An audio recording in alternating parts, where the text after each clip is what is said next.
So we've been talking about offerings and using offerings for the purpose they were intended, and that they go to the person or the group that they were intended for.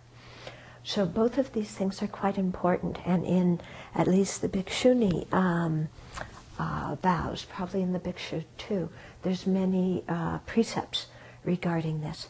So if somebody gives you something to give to a particular Sangha member, then you need to give, because lots of times people give us things and say, I want to make an offering to so-and-so, would you take it to them?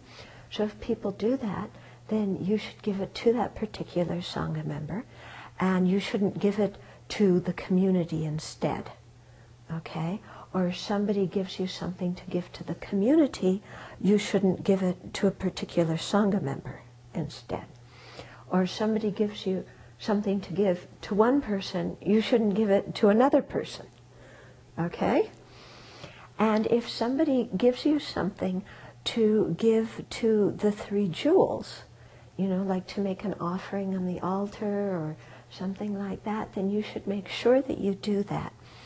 Now here there's two things to consider. One is if it's a physical material offering, like let's say somebody gives you some fruit and says, please, they see you in town and they say, please offer this at the Abbey altar, okay? Or you're going somewhere and somebody says, please take these candles and offer them at the stupa there, okay? So if somebody gives you something material, you should make sure and take that and offer that material thing. So it's not that while you're on the process of going there, you get hungry and you think, I'll eat these cookies and then I'll buy some new ones to replace them and offer those. Okay, or I'm hungry, so I'll eat this fruit and then I'll buy some other fruit and offer that on the altar. No, if somebody gives you a specific item, you offer that. Okay, if somebody gives you an amount of money, you don't have to offer the specific bills that they gave you, okay? Because they aren't giving you that paper to offer, they're giving you the sum.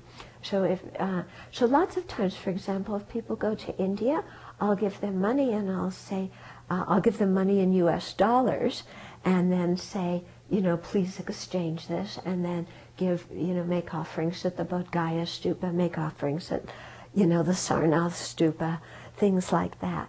And, and then they would buy either, candles or incense or something when they get there and make those offerings at the stupa. Or if I say, please give, use this money and make offerings to the Sangha there, then they could either give the money or they could go and buy some food or something that would be useful for the Sangha and offer that. Okay? But when somebody gives you something to use as offerings, you have to make sure that it gets to who it's supposed to go to. And it's something to pay a lot of attention to, because quite often, you're traveling and you're going somewhere and somebody will just come up and give you something and say, give this to somebody, and then you're packing stuff and then you just put it somewhere and then you forget, or you find it later and you can't remember who to give it to. So it's real important if somebody does that, make sure that you put a post-it or something on it and say from so-and-so to so-and-so, and you tape it on there and make sure that you get it there.